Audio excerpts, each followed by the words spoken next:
Привет, друзья, с вами Лада. Это видео не совсем обычно для этого канала, но тем не менее относится также к любимому делу.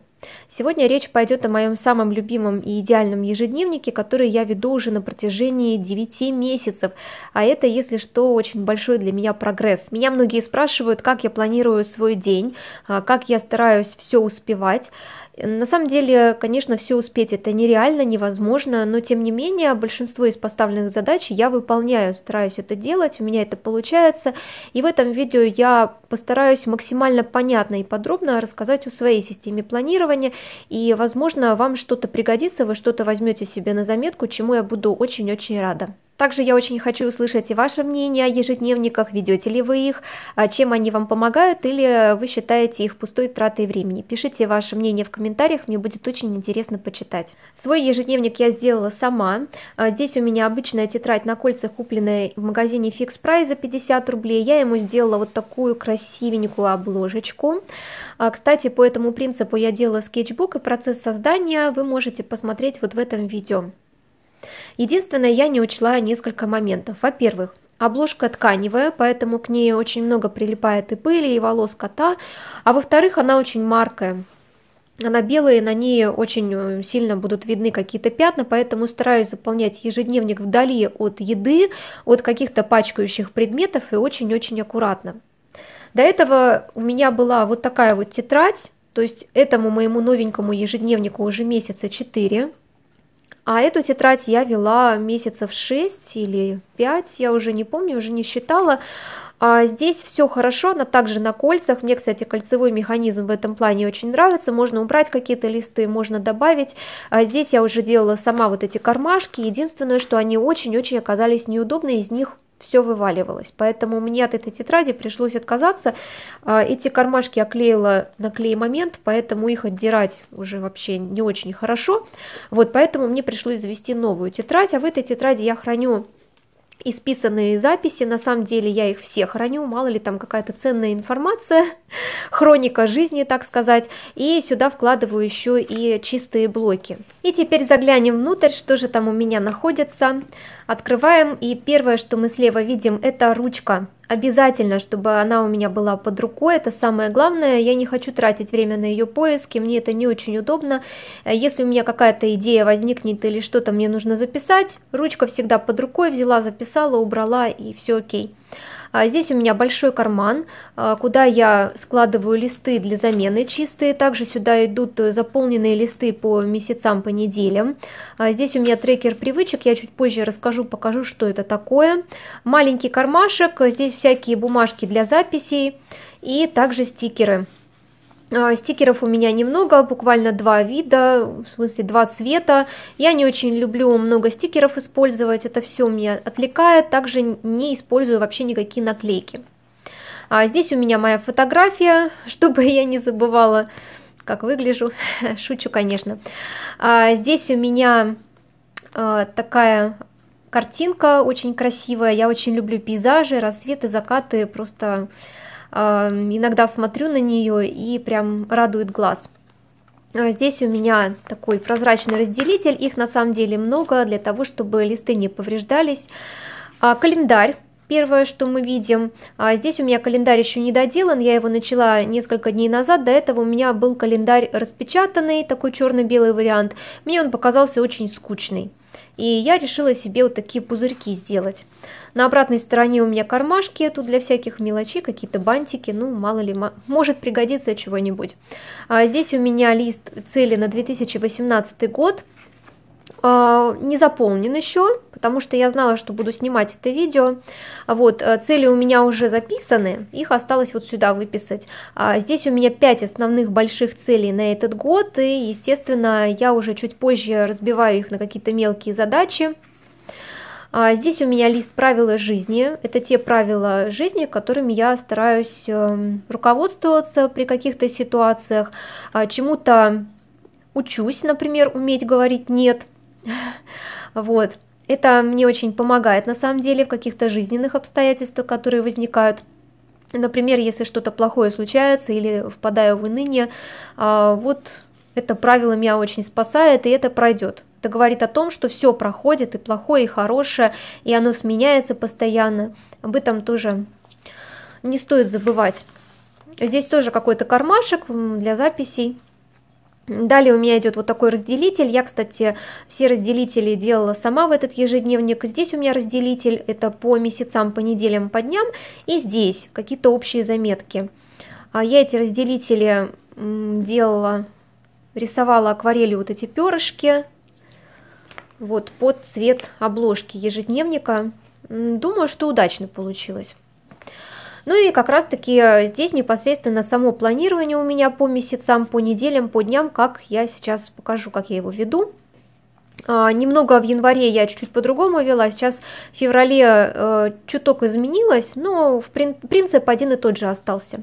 Здесь у меня месяц, причем это тоже я все сама делала, разукрашивала.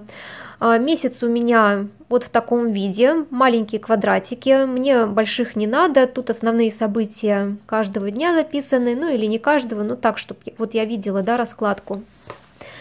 Здесь у меня на стикере написаны YouTube идеи на вот этот месяц. Так как сейчас я вплотную занимаюсь каналом, поэтому сейчас моя жизнь вертится вокруг YouTube. Здесь я записываю какие-то идеи, может быть, на что снять видео. Если снято видео, то я зачеркиваю вот этот вот кружочек. Если видео перенесены, то я зачеркиваю вообще все и переношу уже на следующий месяц. Здесь у меня недели были такие, то есть я неделю начинала с того, что отводила отдельный лист, писала первая неделя, вторая неделя, со скольки до скольки она начинается, заканчивается, важно, то есть все важные дела, неважно, все неважные дела, которые можно, в принципе, перенести на следующую неделю.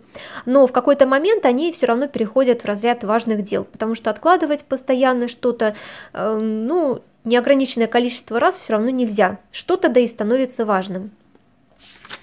Далее у меня идет расклад на целую неделю, так как я очень много времени проработала в школе, поэтому неделя у меня представляется в виде дневника, понедельник, вторник, среда и так далее, поэтому вот именно таким раскладом мне удобнее всего пользоваться. Я пользовалась и вертикальным раскладом недели, но на самом деле вот это самый оптимальный для меня вариант. Здесь я планирую дела уже, исходя из моего расчета, да, вот что у меня здесь записано, например, я вот эти дела все распределяю. Бывает так, что у меня появляются новые дела, я их дописываю, здесь я могу уже просто написать основные дела, а здесь уже по мелочам что-то такое добавлять. Но так как у меня здесь неделя была не особо продуктивная, вообще тут Новый год был, поэтому тут очень мало чего. Есть недели, которые очень такие, на самом деле, продуктивные, тут вообще столько всего. Если у меня дело сделано, я оставила плюсик, если оно было перенесено, то я кружочком обводила, но потом все равно возвращалась, и вот тут вот уже плюсики поставлены. Это было в феврале и в предыдущие месяцы. Сейчас в январе, простите. Сейчас на февраль немного другое планирование у меня. Оно осталось практически таким же, то есть на месяц расклад. Здесь я отмечаю, какие видео, там чего как. И прямые трансляции у меня здесь тоже отмечены. Далее у меня здесь идут YouTube идеи к видео, это все то же самое осталось. Дальше на следующем стикере я пишу сделать дела на этот месяц, те, которые вот нельзя прямо откладывать вообще никак, их нужно сделать вот прям вообще. Например, вот сдать показания счетчиков и поменять линзы, это первые дела, которые я записываю в каждый месяц, потому что я про них всегда забываю. Далее идут дела, которые мне нужно вот прям в этом месяце точно сделать. Ну и я уже сказала, что я убрала раскладку на неделю важно-не важно, а просто оставила дни недели, вот как они идут. Также расклад у меня на неделю, так как месяц у меня начинается с четверга, здесь у меня половина недели получилась, а здесь полный разворот. Мне так удобно, в принципе, может быть, со временем я как-то изменю эту систему, но развороты вот такие я все-таки оставлю так, потому что это для меня идеальная система планирования. А здесь, как вы видите, что-то зачеркнуто, перечеркнуто, я на самом деле идеально не веду ежедневник, всегда какие-то у меня тут записи, пометки есть, иногда даже я уже заклеиваю, что до неприличия тут все равно зачеркиваю, в общем... Вот здесь я не стремлюсь к чему-то такому идеальному. И вот про трекер привычек я, который говорила, да, покажу. Значит, у меня на каждый месяц сделана вот такая табличка, которую я вклеиваю по месяцам. И я пишу свои привычки. Кстати, здесь у меня даже написаны какие-то события, но потом я их в марте точно уберу. Например, вот события эфир YouTube, эфир Instagram, они у меня пойдут уже на главную страницу, вот эту по месяцам. Привычки такие, например, вода, сколько стаканов я в день выпиваю, прогулка, да, часто ли я гуляю. То есть в конце месяца я смотрю на продуктивность всего того, что я делаю. Например, вот прогулка, я уже вижу, что я не каждый день гуляю, и это так, это ужасно на самом деле. Дальше плетение, да, какие-то дни я плету, тут плюсики забыла еще поставить. Подъем до 8 часов, цель у меня сейчас стоит зимой до 8 просыпаться, но что-то мне даже удается это сделать. Это очень удобно, на самом деле, отслеживать, как вы двигаетесь к своей цели. Ну, например, вот акварель, рисование. Я себе цель поставила научиться рисовать. Ну, под этим я подразумеваю, что я хочу научиться рисовать, там портреты, например. И вот я ставлю плюсики в тот день, в который мне удалось потренироваться это делать.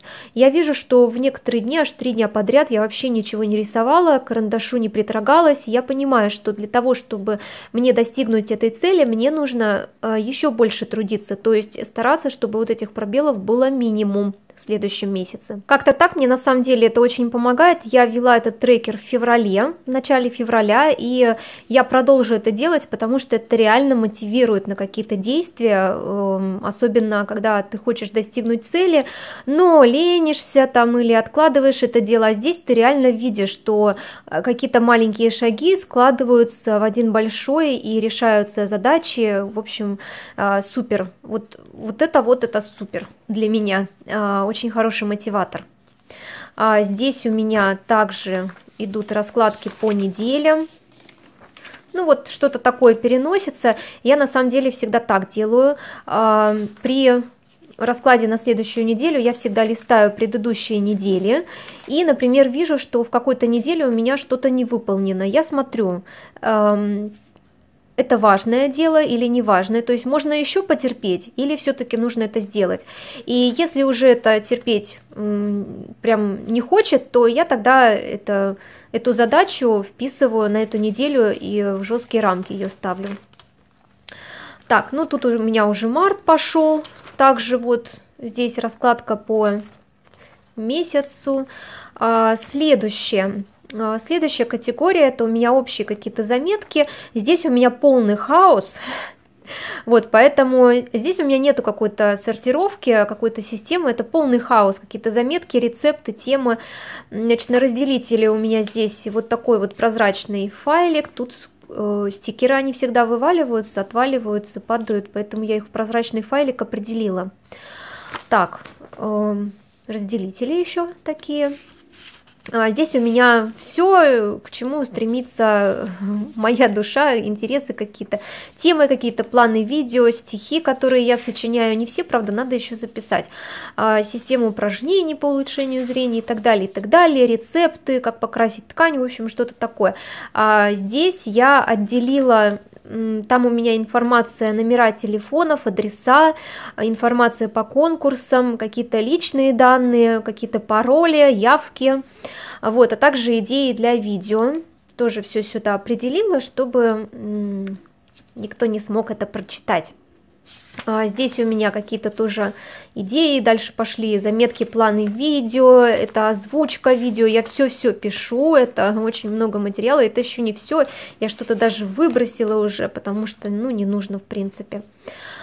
Так, здесь у меня идет такой прозрачный разделитель. И здесь какие-то заметки по плетению, например, вот трейлер я хочу сделать новый, да, какой-то костяк себе обрисовала, да, как это будет все выглядеть, какие-то пометки, на самом деле это пока в хаотичном все варианте находится. Здесь зарисовки тех изделий, которые я бы хотела сплести, что-то уже сплела, что-то собираюсь, что-то тут такое. Тут такая уже бумага крафтовая пошла, да. Надо мне, может быть, заменить на белую бумагу, не знаю. Посмотрим. И последний последнее, что у меня сюда входит на кольцах, это вот такой вот кармашек, очень удобный. Здесь у меня информация и об уведомлениях почтовых, и какая-то такая личная, тоже письма личные. Здесь у меня вот такие картиночки, которые мне очень нравятся. Это, кстати, я их все взяла с календариков, с таких больших, там на заднем потом плане они все маленькие, вот, я их вырезаю и какие-то такие собираю карточки. Я, честно, не знаю для чего. Хотела, на самом деле, в некоторые разделители их помещать, потом подумала, ну, что-то как-то будут отвлекать, наверное, не знаю. В общем, посмотрим. Вот сюда же кладу какие-то визиточки, которые мне нужно, какие-то заметки, ну что-то такое, что уже в принципе вот сюда не войдет. Все сюда кладу, что-то такое мелкое, что не будет высыпаться, очень удобно. Это простой, кстати, разделитель, то есть это кармашек, который я купила, сделала здесь дырочки, и вот так вот он у меня, хоба, и вошел. Очень хорошо, очень удобно. И последний форзац, что здесь у меня? 2 фотографии моих любимых. Они у меня под файликом находятся. И вот здесь вот у меня моя мандала, которую я рисовала на определенную цель. Вот. Она мне очень нравится, она меня вдохновляет, я иногда смотрю на нее, и какая-то энергия появляется. Вот так на сегодняшний момент выглядит мой ежедневник, мое планирование. Это на самом деле не вся часть моего планирования, то есть есть у меня несколько отдельных мест, где также я записываю, например, ведение расходов, доходов. Это у меня большой календарь, который висит. Мы записываем там расходы, которые пришли, доходы. Очень удобно. Почему я это все не здесь выполняю? Потому что и у мужа появляется возможность также там что-то записывать, а не лезть в мой ежедневник, например. Ну, это не очень удобно. Далее у меня отдельно висит блокнотик небольшой на холодильнике. Сейчас вам это все покажу. Вот так выглядит этот блокнотик, он на магните, поэтому хорошо крепится на холодильник. Здесь мы записываем, какие продукты заканчиваются, сразу, чтобы потом вот с этим списком пойти в магазин. Ну, например, вот я муку записала, да, она закончилась, мы купили, зачеркнули. Здесь там чего-то еще, я найду, куплю, я зачеркну. Иногда бывает так, что мы целый список напишем, вот так вот его свернем, потому что бывает, что списки маленькие, пойдем в магазин, ну, отрежем, да, пойдем в магазин с этим списком. И вот так вот постепенно у нас ведение списков продуктов очень удобно на самом деле. Я почему это все не сюда записываю, потому что и у мужа появляется возможность, доступ, да, появляется у него открытый, куда он тоже сможет, например, сметана закончилась в холодильнике, он раз взял сюда, записал сметану, то есть, чтобы не лезть постоянно в этот ежедневник, да, не делать какие-то такие записи, очень удобно все на виду. Теперь пару слов о ведении домашних дел. Я такие дела не записываю в ежедневник, они у меня всегда сидят прочно в голове, что мне где убраться. Бывает, что частенько бывает, что я по ходу дела убираюсь, например, я приготовлю что-то на плите, и я после этого сразу же ее промою. Или же сходим в душ, и я после этого сразу же прополосну, мне так удобно. Единственное, что я могу, конечно, такие дела записать, если, например, у меня очень такая сумбурная неделя идет, очень много всего, и реально иногда просто забываешь, например, убраться на балконе в каком-то ящике, или даже постирать, я беру стикеры, на стикер напишу быстренько, что где мне убраться, и на какой-то день прилеплю. Даже, может, и не на день, просто на ежедневник, и просто когда выдастся свободная минутка, я одно дело из этого делаю. Ну вот такое видео получилось, я как-то обо всем так сумбурно рассказала, но я очень надеюсь, что хотя бы какое-то понимание было из того, что я рассказывала. Если есть какие-то вопросы по теме видео, пишите мне их обязательно в комментариях, я на все с удовольствием отвечу. Также пишите, кто тоже ведет ежедневники, нравится ли вам это дело. Мне очень нравится в последнее время, прям вот тащусь от планирования. И если вам понравилось это видео, обязательно ставьте большие пальчики вверх, делитесь видео с друзьями и подписывайтесь на мой канал. Желаю всем вдохновения, отличного настроения и увидимся очень скоро в следующих видео и трансляциях. Пока-пока!